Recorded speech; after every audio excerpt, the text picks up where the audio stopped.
السلام علیکم ورحمۃ اللہ وبرکاتہ۔ آپ دیکھ رہے ہیں ہمارا چینل اردو حکایات۔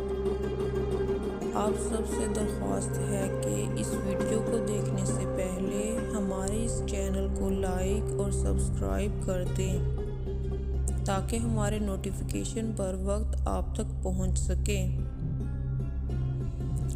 کہتے ہیں کہ جب حکیم لقمان پڑھ کر فارغ ہو چکے تو استاد نے کہا، لقمان آج ایک بکرا ذبح کرو اور اس میں سے جو سب سے اچھی چیز سمجھو ہمارے لیے پکا لاؤ۔ لقمان نے بکرا حلال کر کے اس کے دل اور زبان کو خوب اچھے مسالوں کے ساتھ بھون کر تیار کیا اور استاد کے سامنے پیش کیا۔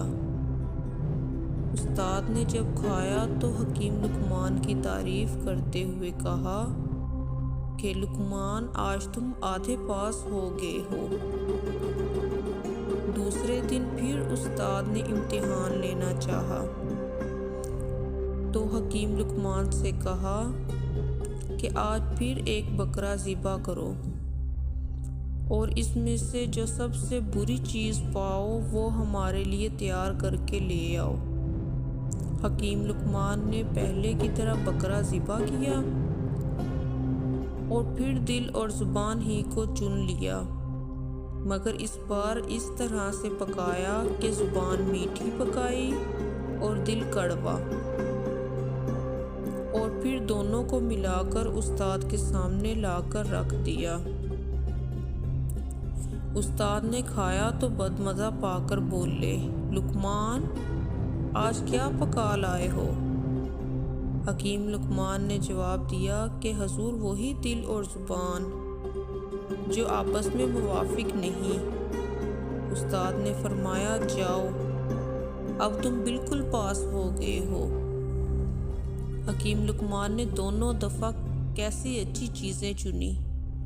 یہ بات سچ ہے کہ ایک جیسے دل اور زبان سے بڑی کوئی نعمت نہیں ہے، اور نہ ہی ایک دوسرے کے مخالف دل اور زبان سے زیادہ کوئی چیز بری اور بد مزہ ہے۔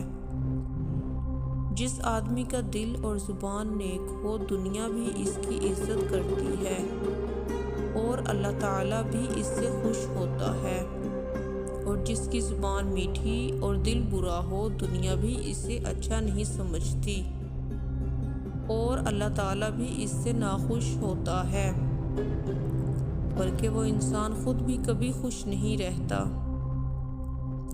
اس طرح کی مزید اچھی اور معلوماتی ویڈیوز دیکھنے کے لیے ہمارے چینل کو لائک اور سبسکرائب ضرور کر دیں۔